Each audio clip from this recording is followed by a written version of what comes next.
Mapagpalang araw po mga kapatid. TGIF, thanks God, it's Friday. Salamat sa Diyos, buhay pa tayo, ano? Pagbukas ko ng ano ko kasi wala na akong class, pagbukas ko ng mobile phone ko, bigla akong bigla akong nakita si Pope Francis yun sa Indonesia na yung 3 days niya.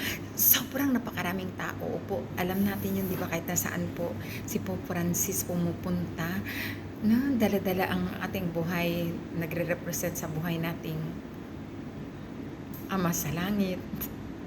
Opo, na ang dami-daming tao. Ang dami-dami talagang tao. Na kaya naalala ko nung pumunta rito si Pope Francis na nung pagkakita ko rin sa kanya na ganito rin na yung talagang amazing grace of God na magulat ka na. Siyempre, sino ba naman gustong umiyak? Pero dahil katulad ng sa Indonesia, mga Muslim, no? Na talagang Muslim pero dinumog ng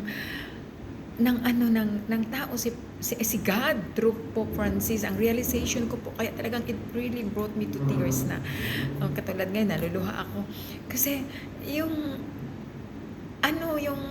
talagang sobrang nararamdaman mo ang Panginoon, ang Holy Spirit, ni Father God kay Pope Francis. Kaya hindi nyo ba yan nakita mga kapatid na kahit na Muslim, unbelievers, pero dinudumog ang Diyos through Pope Francis. Opo, no? Yun, kaya habang tinitingnan ko ngayon before ako kumuha ng video ko, kaya gusto ko din i-share yung experience ko. At saka tinanong ko din yung mga pamangkin ko, nung nakita nila si Pope Francis sa Dubai, opo, sa Abu Dhabi, ano po yan? Sabi ko, anong feeling ninyo? Kasi ako, nung pagkakita ko talaga kay Pope Francis, maliban doon sa Thailand Stadium, nakita ko siya malapit sa tinitirahan ko, doon sa pinaka-head ng monk dito sa Thailand. May video ako noon sa Thailand na, kasi doon ako nagtuturo noon na ang temple nila is Wat Rajabupit School. Opo, andoon nakatira ang pinaka-head ng mga monks dito sa Thailand. Kaya nung pagkakita ko nga talaga din na sobra talaga ako umiyak, sobrang sigaw ko, thank you Lord for our Pope. Ganun na. Talagang sobra kong nararamdaman ang Holy Spirit. Thank you Lord, hallelujah, sa Pope Francis namin. Patuloy mo po siyang i-bless, Lord. Opo.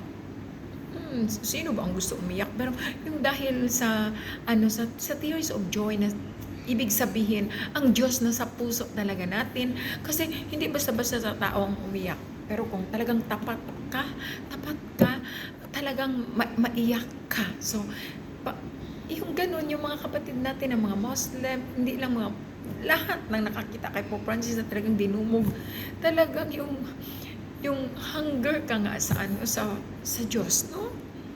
Thank you Lord, hallelujah. Kaya napaluha ako. Salamat Lord, napaluha ako. Ako talagang masabi ko, to God be the highest glory, Lord, dahil sobrang thank you ko sa iyo, Lord, for healing all areas of my life. Sobrang napakasaya ng buhay ko, Lord, since you are in control. Sobrang panatag ang buhay ko, Lord, kaya kung naiiyak ako, naluluha ako dahil sa yung tapat ka nga talaga, yung feel mo talaga na ang Diyos nasa puso mo, ang Holy Spirit ni God nasa puso mo. Yun, kaya naiiyak ako sa sobrang thank you na kay God, kasi sobrang nararamdaman ko, Papa God is in my heart. I have everything because Papa God is in my heart. Thank you Lord for giving me again the privilege para po makabigay lahat ng papuri, Lord, to God be the highest glory. But alam po natin yon na true worship po talaga, totoong papuri at pasasalamat kay God, hindi yung lip service lang po natin, yung nagbigay tayo papuri, hallelujah, hallelujah. True worship, ang totoong worship po talaga. Sana lagi natin yung matandaan, grace of God,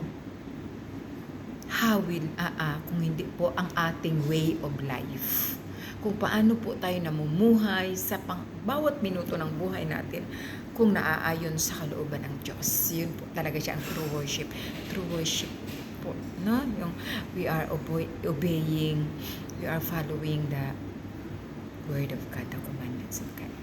Salamat, Lord. Thank you, Lord. Thank you sa iyong banal na Espiritu Santo. Always guide me. God bless us all. Thank you, Lord.